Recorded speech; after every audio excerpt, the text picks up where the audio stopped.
So I got my my trim,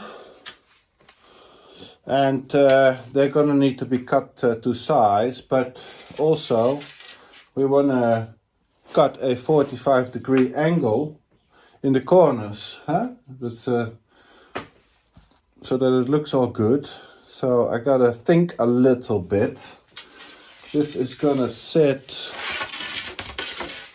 like that, and then what I do is with a pencil I indicate how they need to be cut, because when you start turning them, then you can lose sight, so to speak. So I'm just roughly indicate how they need to be cut. Look, just can you see it? Just the angle in which way the angle is pointing, so that I can I could even cut from this side instead of from this side. And now I know I gotta cut an angle in this direction, not in the opposite direction. Yeah, I've made this mistake so many times that well, you come up with tricks, right? So okay, I gotta start cutting this corner, and then I gotta measure and cut on the other end, and then if I have measured it correctly, it should just fit like a glove inside the frame.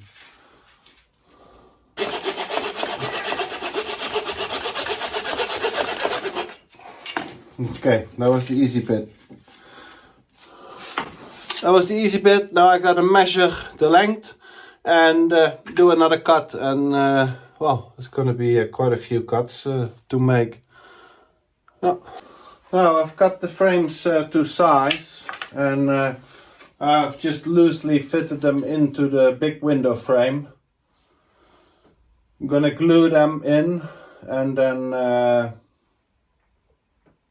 I guess tomorrow when the glue is all set, I'm gonna varnish them.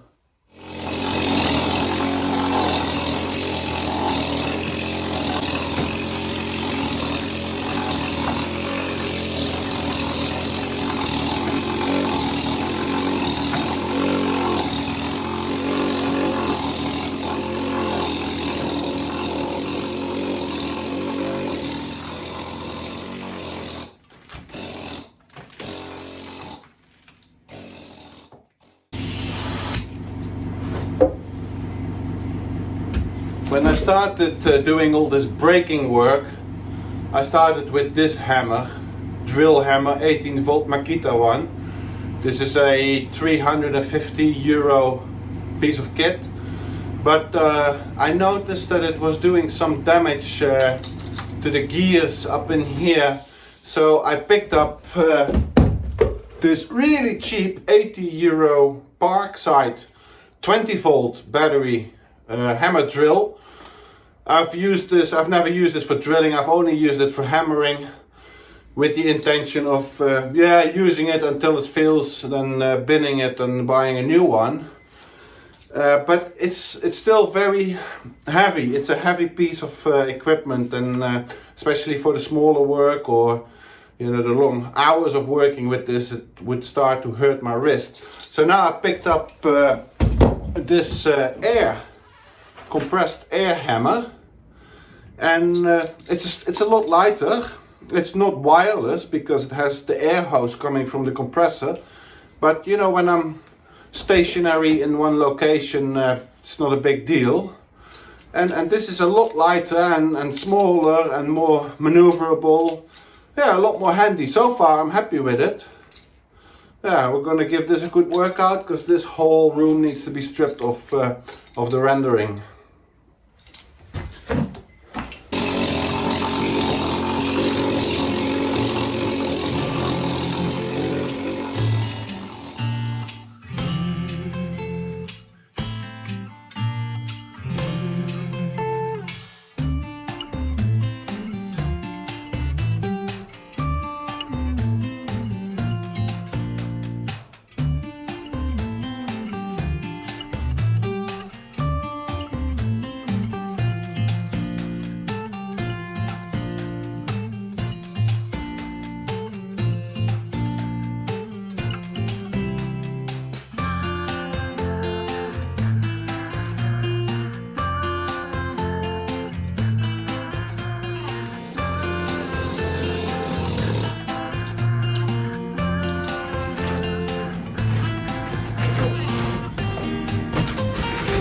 Well, so far so good with this little air tool.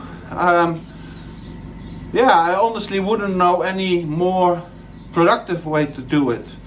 I mean, I could brush it out with a wire brush, but that would take a lot more effort. I could also, what's been recommended to me by others, use a pressure washer.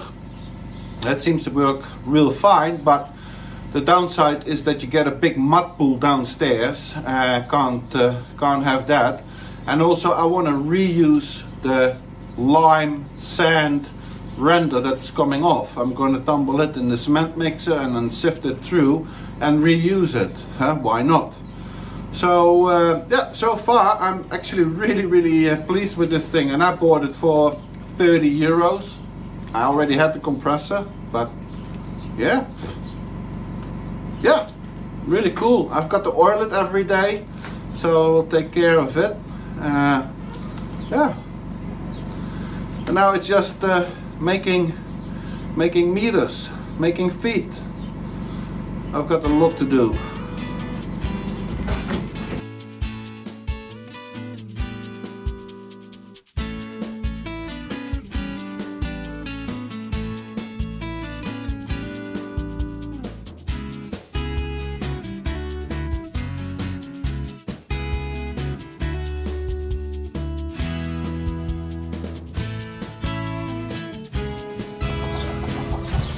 Come, we're going to have some worms, guys.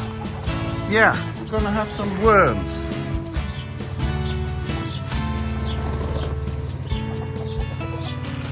Woo, worms, I've got worms. Come, cashew. Woo. Mochi, come, Mochi. Wow, wow. That was a bit of a crash landing on the water drinker. Here, hey, come, eat out of my hand. You're the big one. Hey, let's the girls eat first.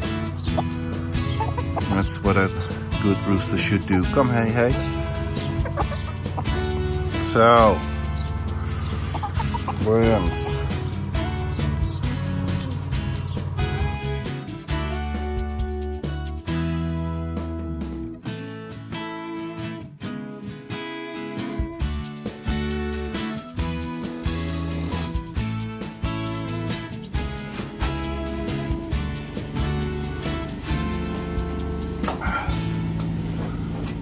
Yeah, this part of the wall, this is where we are going to build a large walk-in cupboard. So I'm not taking too much lime from in between the stones. I'm gonna make this wall fairly smooth, while the other walls I'm gonna have, you know, the natural stones protruding. Kind of like my my air hammer. My air chisel works really well. Nice sound. The sound reminds me of an old Detroit diesel two-stroke engine we often saw in older boats. Most of you don't know what I'm talking about, but some of you will. Yeah, nice sound. But I should have bought a larger compressor. Yeah, don't skimp on your compressor. If you buy one, buy a big one, large volume. Because I'm going to use it later as well. I'm thinking about doing the rendering inside and out with a like a render gun, which is powered by an air compressor. That'll save me a lot of work.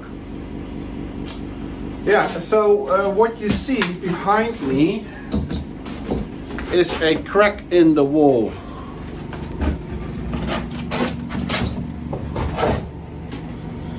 We knew that we had this crack.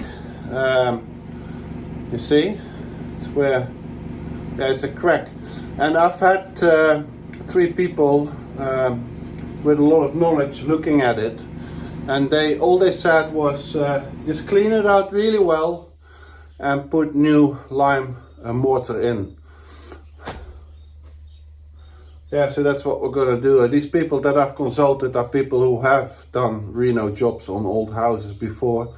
They are from this area, and independently of each other, they said clean it out really well, as good as you can, and stuff it full with lime mortar and stone. So that's what we're gonna do, hopefully next week, because the weather is still a little bit too cool. I want to have it a few degrees up, and I think next week would be a good time to do that. And then, well, we just continue, huh? It's just, yeah, a lot of square meters, square footage to do. And at the same time, there's a little gap between the flooring and the wall, so all the rubble comes down, fills up the bathtub and workspace. So I gotta move stuff downstairs as well.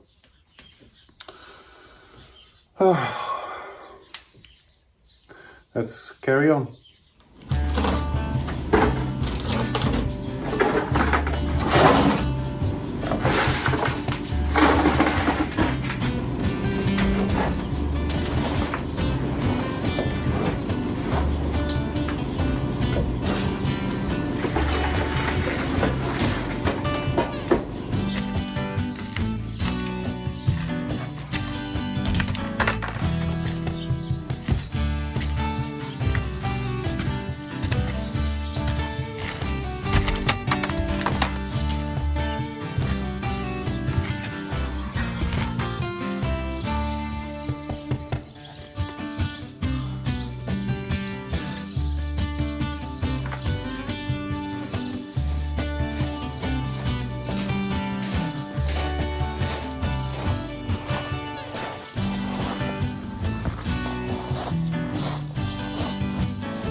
So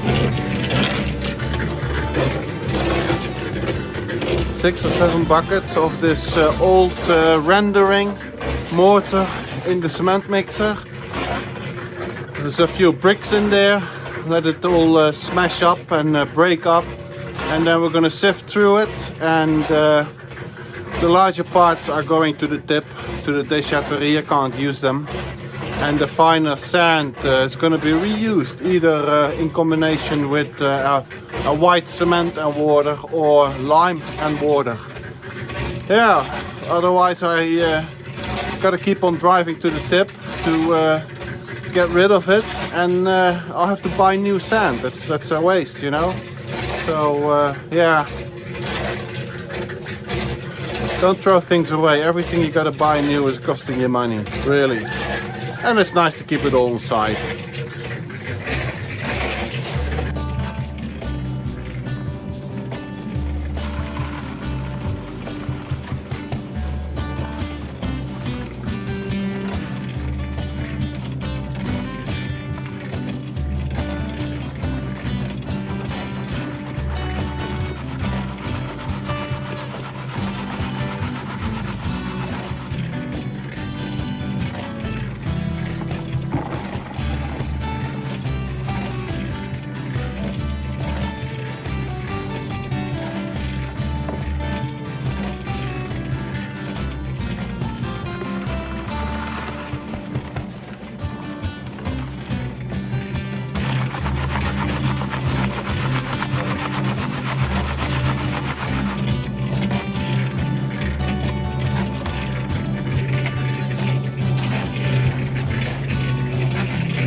So I've installed this trim, and I've given it a bit of a paint so that it blends in nice. And now I'm going to glue the glass in.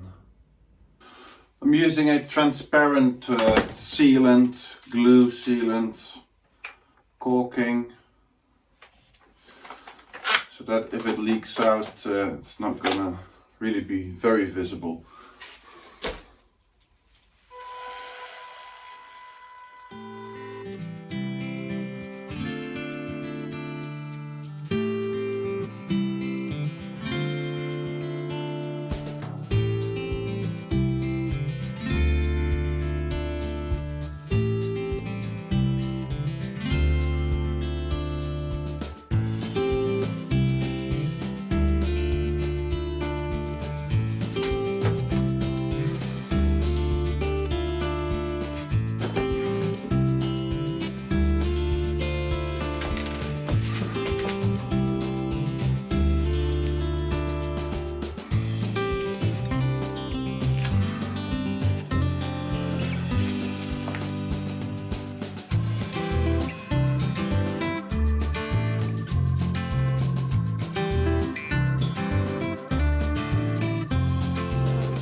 Yeah, I've left a little gap between the glass and the wooden frame, and I'm filling that up with this transparent caulking, glue, caulking, whatever it is.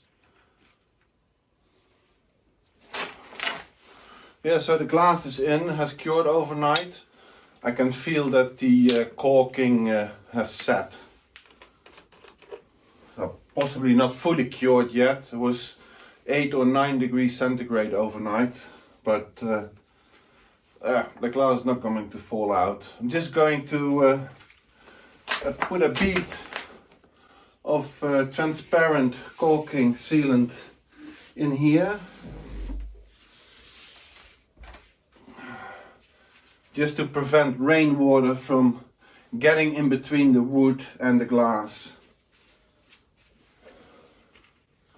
Just degreasing the glass. It's really dusty, and just want to have it all clean for the caulking to adhere.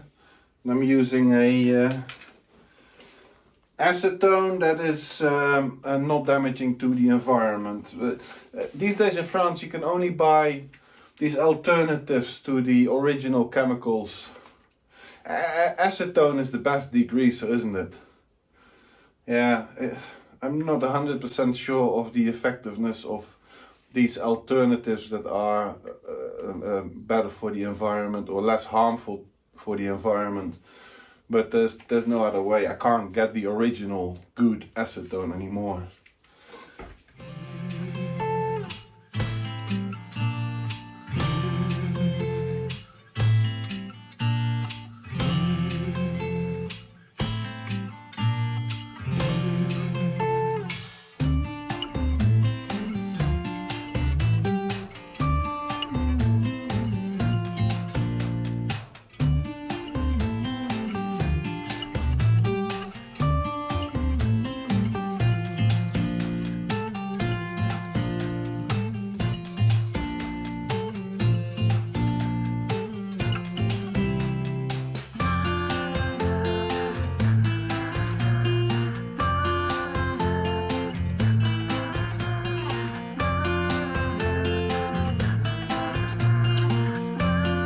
Yeah, and it's really not about how much you put in, it's more like you gotta put it on the right place, right?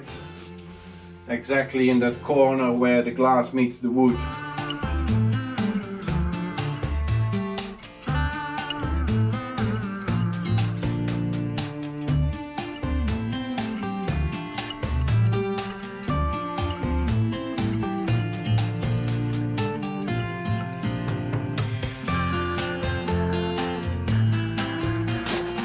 So, I've scored myself a new plank of wood. Well, a new plank, an old plank of oak. I'm going to cut that to size and then stick it on top in front of that lintel that you see there in the background. That lintel, if you remember, that's basically a lintel built out of pine wood in sort of the shape of an IPN beam.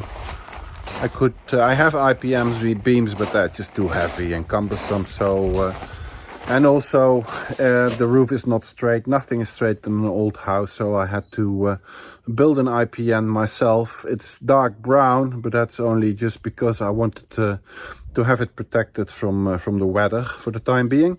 Now going to cut that plank of wood to size.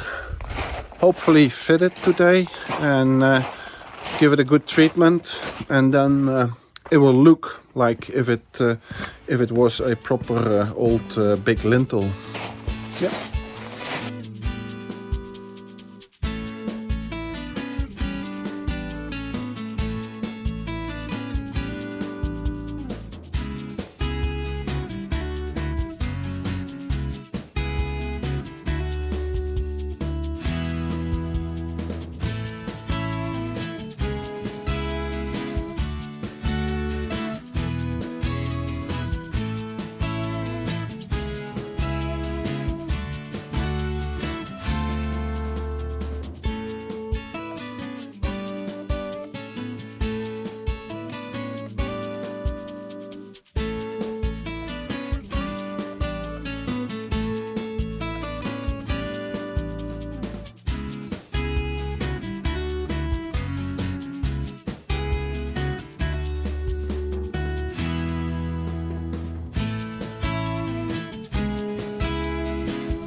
So I've put the plank in place. I was just cutting to size, and I glued it and hammered it with a few nails in place.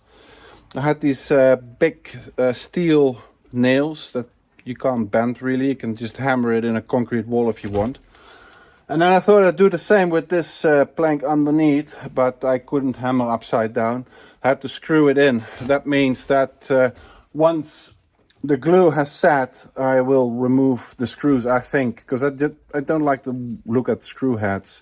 And then when the glue has set, that's going to be next week somewhere, I'll have to shave it, plane it flush with this one, fill the gap with some wood dust that I'll mix in wood glue so that it has the same color. Let that cure, and then I can give it a good painting of this dark brown oil-based protective coat, and then it will look like one.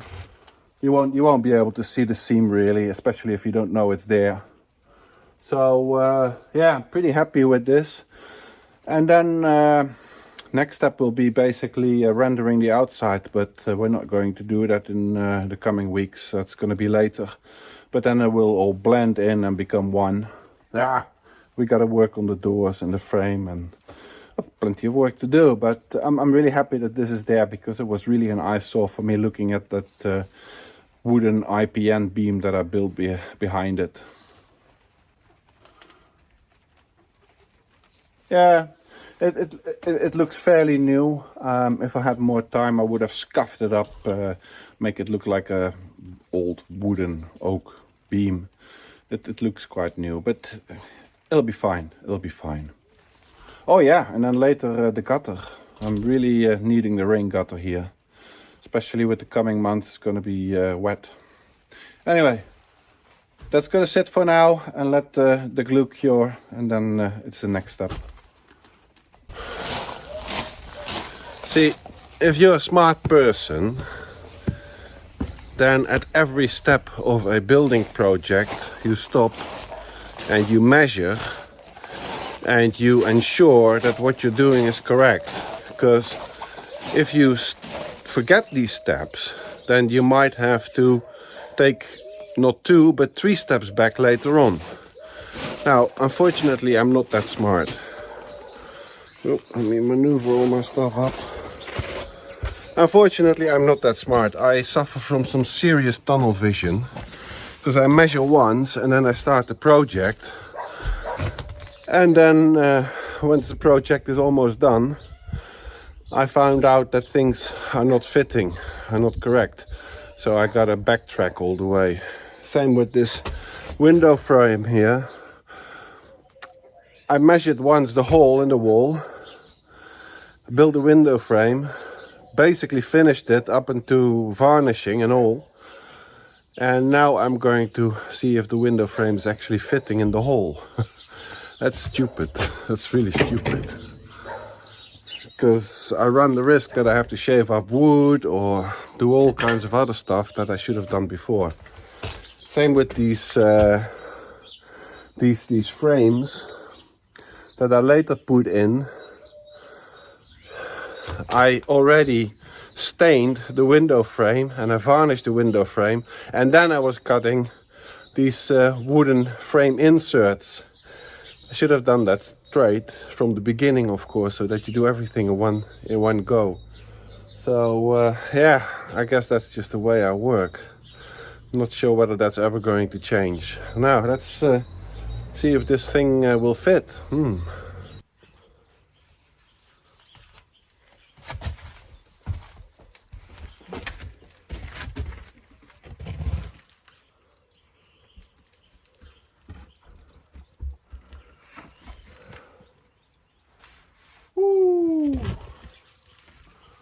Woohoo!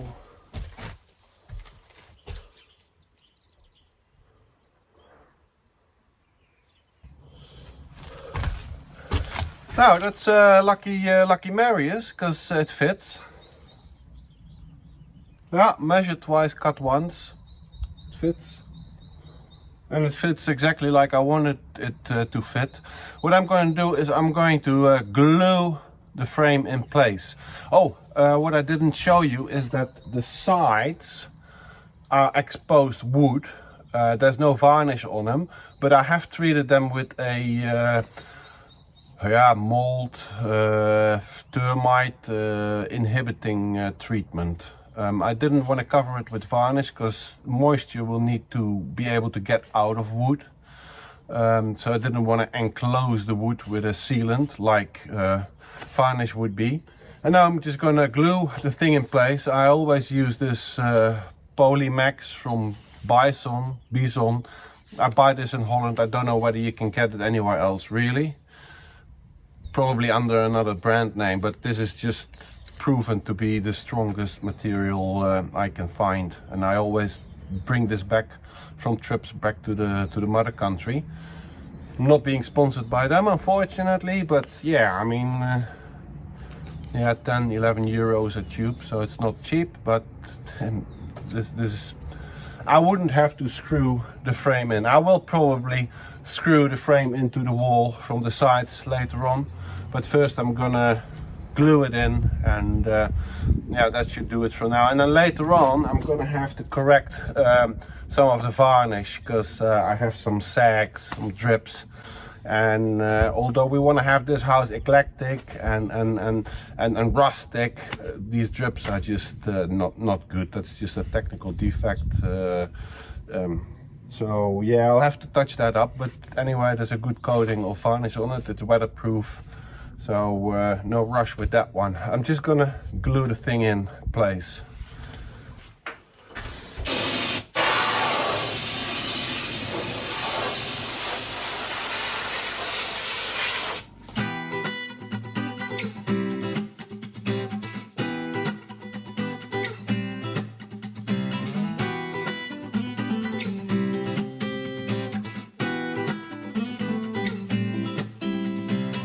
Now, if the window is sitting a little bit askew, I don't really mind, because nothing is straight in this old house anyway. But what I don't want is that the window is leaning inward, because if it is leaning inward, it means that rainwater could collect here in the corner and could stay stagnant there. We don't want that. We want the window to be sitting straight, rather leaning forward than leaning backward. Just measure.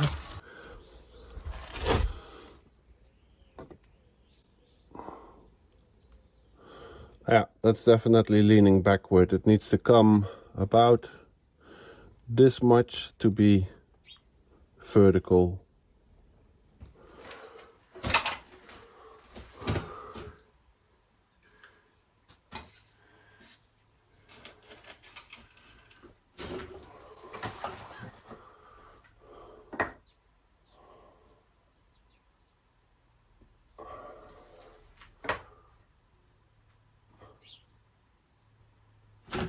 Yeah, that's better. A lot better.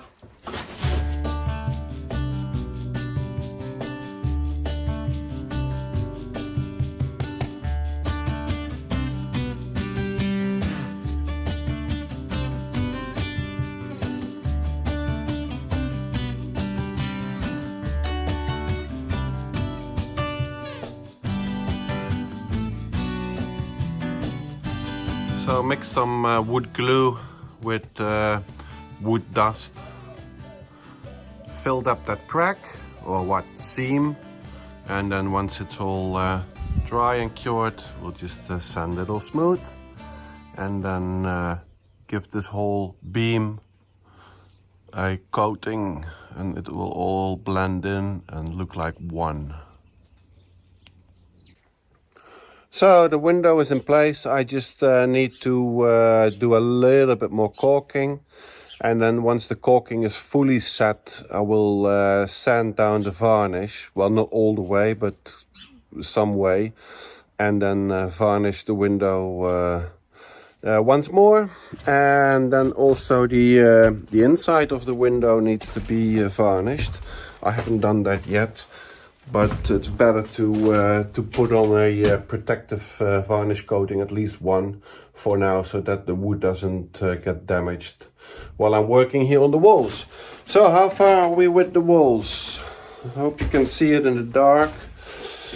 Well, this side of the bedroom is sort of done. In that far side we will have a big walk-in wardrobe, as I mentioned before, and this part still needs to be done. And then the gable end of the house, I'm working there.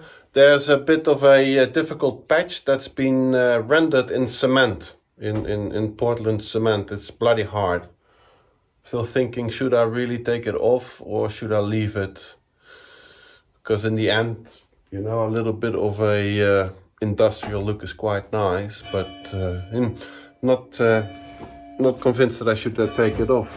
So yeah, that's for now. Coming week we're going to continue with these walls, tidying up, probably a few rides to the déchetterie, to the tip. There's quite a lot of rubbish.